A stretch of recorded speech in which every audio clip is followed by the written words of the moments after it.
Allez, salut les gars, voilà, c'est moi, c'est mon Spita. Et comme vous avez vu l'écran, vous avez vu le visage, vous êtes sur la chaîne 1-2, mais sur le RISO 225. Voilà, donc les gars, avant de suivre cette vidéo là, essayez d'abord de me donner une pouce bleu, voilà, ça m'encourage et puis voilà, ça me donne aussi l'engouement pour pouvoir faire assez de vidéos, pour pouvoir vous aider à chaque instant, pour pouvoir postuler aux bourses qui sont un peu lancées de partout.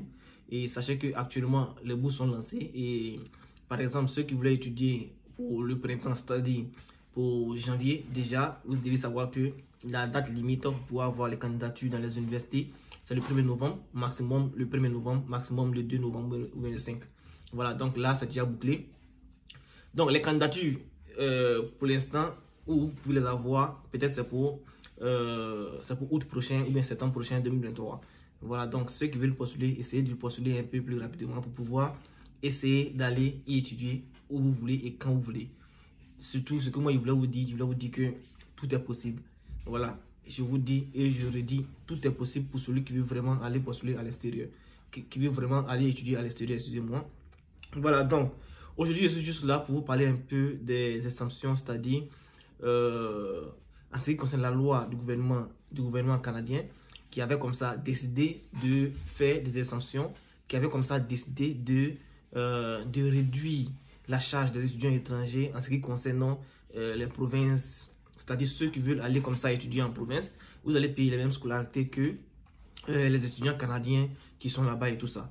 Je fais cette vidéo là parce que il y a assez d'étudiants qui m'écrivent et qui me demandent mais quelles sont les listes canadiennes comme ça qui vont faire les exemptions, qui vont essayer de réduire pour que nous on puisse étudier là-bas en septembre 2023. Déjà, vous devez savoir que c'est en septembre 2023.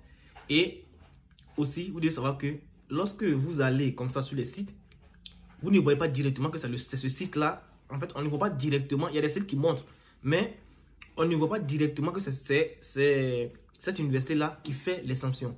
C'est-à-dire, on ne voit pas directement que cette université fait partie des universités qui vont réduire leur scolarité. Vous ne voyez pas cela. Voilà, et c'est normal. Toutes les universités ont les sites identiques. C'est intact. Il n'y a pas eu de changement et tout. Maintenant, l'information que moi je vous donne, c'est quoi? C'est que lorsque vous allez sur les sites et que vous ne voyez pas ces éléments-là, vous allez chercher pendant longtemps, vous n'allez pas voir. En fait, cette loi-là, ça va s'appliquer, mais d'une autre manière. Cette loi, il y a plusieurs universités qui ont introduit cette loi-là parmi les exemptions de bourse. Ça veut dire quoi? Ça veut dire que si par exemple, vous avez... je vais faire une vidéo comme ça, je vais vous montrer après, vous allez voir de quoi ça veut parler. Si par exemple, vous postulez pour une admission au Canada, dans un cégep peut-être, voilà, ou bien en province, où vous trouvez une université et puis vous postulez. Et lorsque vous postulez et que vous avez l'admission, vous allez dans la partie bourse, vous allez voir que ils vont vous expliquer en ce qui concerne cette loi-là. C'est-à-dire quoi? C'est-à-dire, il y aura 3 types de bourses et c'est à vous maintenant de choisir. Il y aura une bourse qui prend en compte toute la scolarité. Il y aura une bourse qui va prendre en compte, qui va appliquer la loi exigée par le gouvernement canadien. Vous comprenez? C'est-à-dire, ils vont dire là-bas que si vous choisissez cette bourse-là, cette bourse va réduire ou bien va supprimer la différence de frais entre un étudiant canadien et un étudiant étranger. Vous voyez un peu? Donc ça veut dire qu'en réalité, le surplus, si l'étudiant étranger paye par exemple $2000, bien $2500 chaque année pour pouvoir étudier, donc, et que l'étudiant étranger paye par exemple $12 000, parce que ça va être à $27 000, $12 000, bien $27 000, bien $35 000 même, ça existe, il y a $42 000, tout ça. Ça dépend des universités. Voilà. Si moi j'ai $42 pour aller étudier, ça sera mieux que je reste chez moi pour pouvoir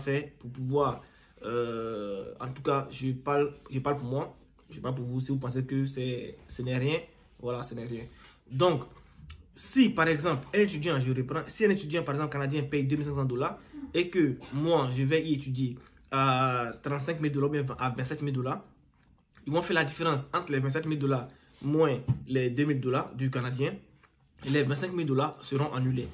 Donc lorsque vous allez aller sur le site, ils vont vous expliquer cela et vous allez choisir cette bourse là. Mais cette bourse-là, qu'est-ce que vous remarquez? On remarque que cette bourse-là vient dans la perspective de quoi? Du gouvernement canadien à pouvoir réduire ces éléments-là. À pouvoir réduire les comptes des étudiants étrangers pour que ces étudiants étrangers-là puissent aller aussi et avoir aussi les mêmes privilèges que les étudiants canadiens. Maintenant, au-delà de cela, qu'est-ce que l'étudiant étranger va recevoir vraiment de très important? Avant, par exemple, comme ça, les étudiants comme ça du doctorat, ils pouvaient comme ça travailler à l'extérieur des universités, voilà, c'est-à-dire dans des entreprises et tout ça, mais ils n'avaient que 20 heures par semaine, vous comprenez? À partir de maintenant, ils vont avoir plus de 20 heures.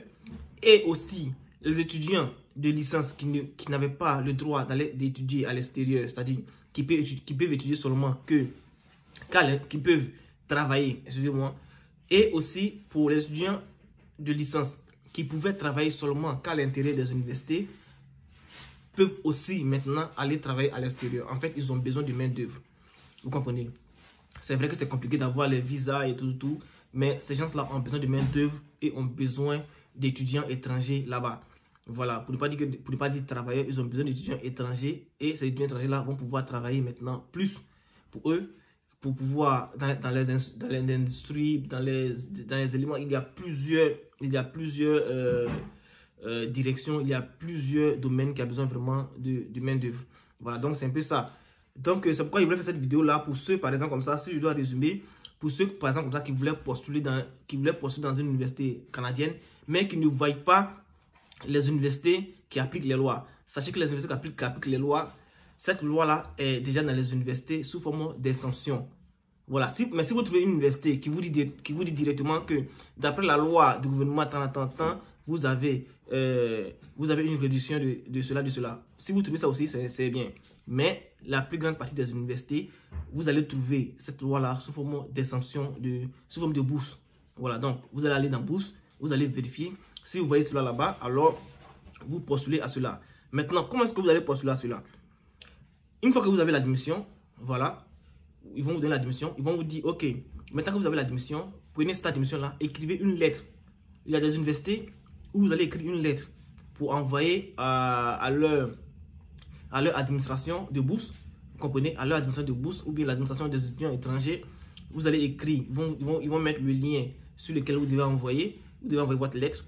Vous allez écrire soit une lettre de motivation ou bien une lettre de demande d'aide et tout ça. Vous allez associer à votre lettre d'admission et vous allez leur envoyer. Et c'est lorsque vous allez leur envoyer, ils vont vous envoyer un message pour dire soit ils acceptent d'appliquer la loi sur vous ou pas. Vous comprenez? Voilà, donc ça sera un peu comme ça. Donc les gars, c'était juste une information que je voulais vous donner pour que vous soyez un peu plus actifs. Voilà, et puis essayez aussi de postuler quand vous pouvez et où vous voulez. Voilà, donc c'était moi, le Sam Hospital. Surtout n'oubliez pas, et puis surtout prenez soin de vous. À plus les gars.